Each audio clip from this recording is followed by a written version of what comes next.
Hey, everybody, welcome back to the final episode of the Dustin Duren Amber Alert murder trial. I'm going to give you what occurred behind the jury room doors.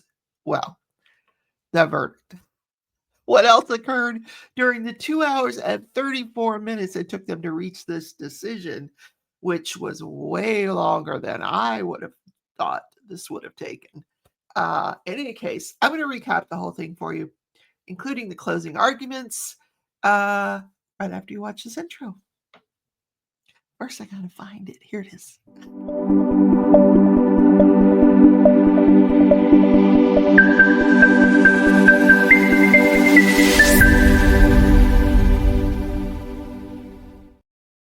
Welcome back to the channel, everybody. This is Crafting and Crime Daily. I'm your host, Rebecca, and I woke up to a lovely thing this morning. Well, it happened last night. My Facebook account got hacked. Now, apparently, I got to recreate an entire new Facebook persona. I don't know if I have the energy for that. Let's just have a funeral for the Facebook. Just forget it. Okay.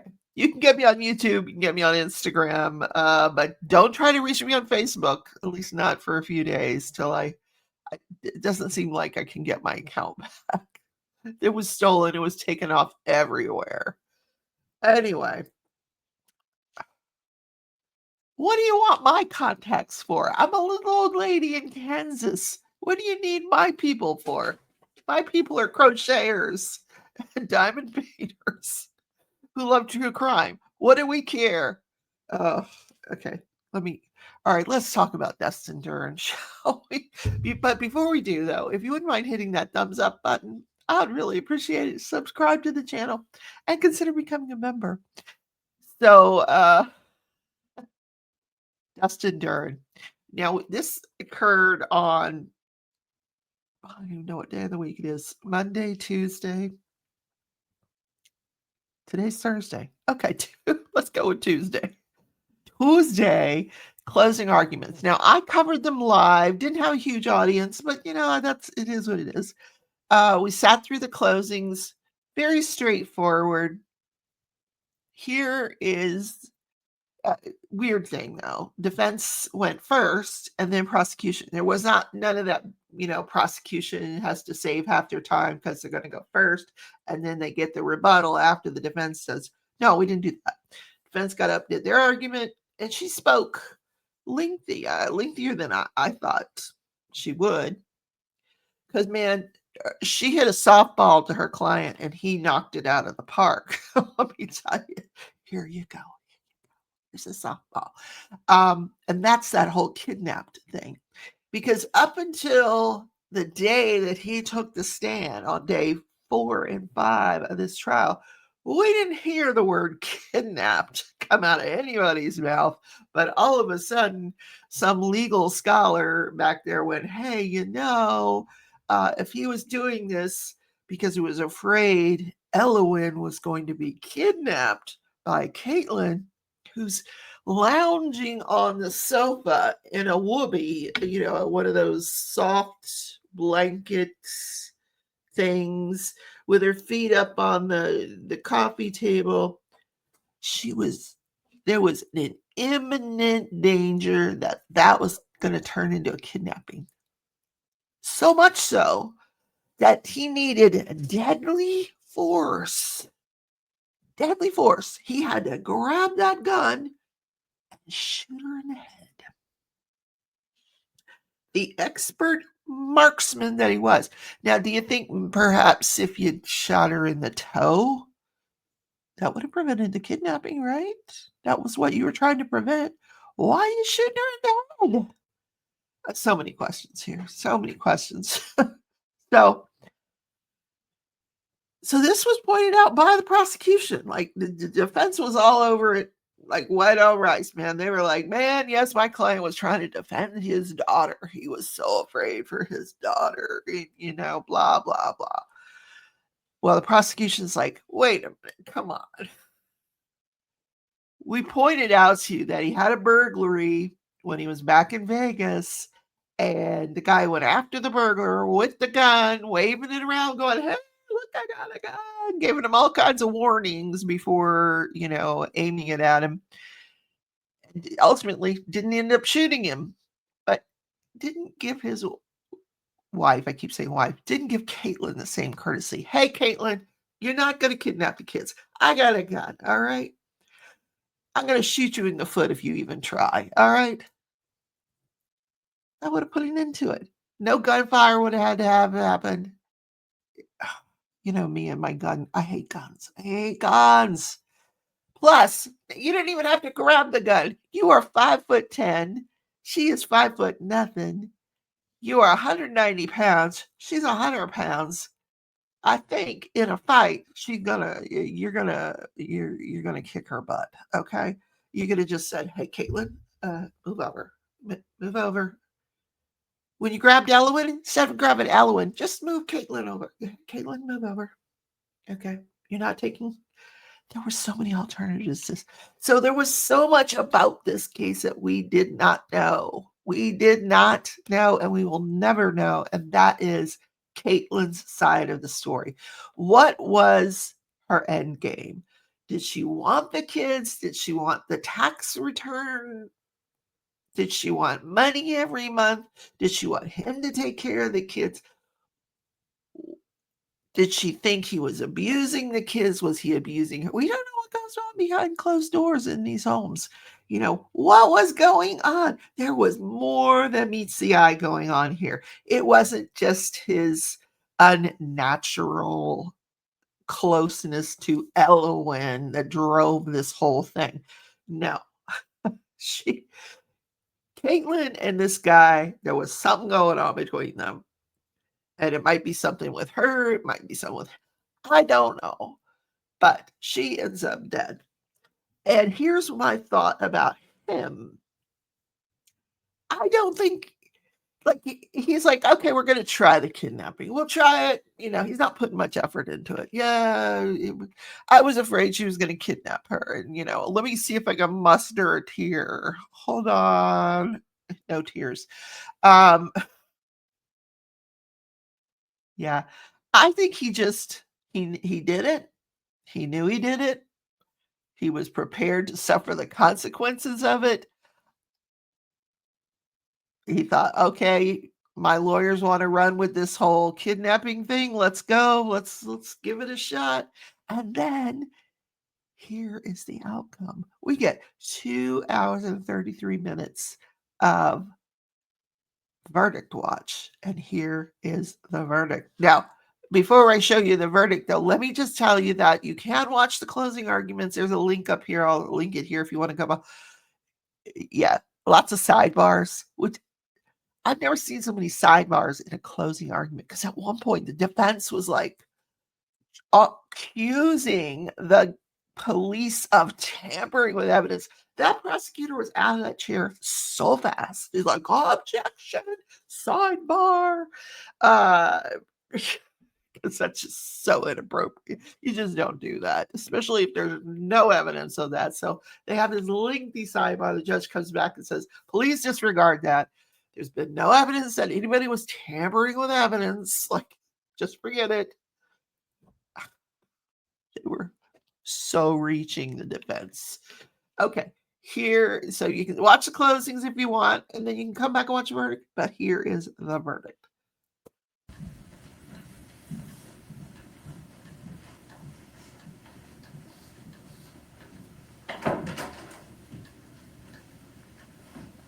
Thank you. Please be seated.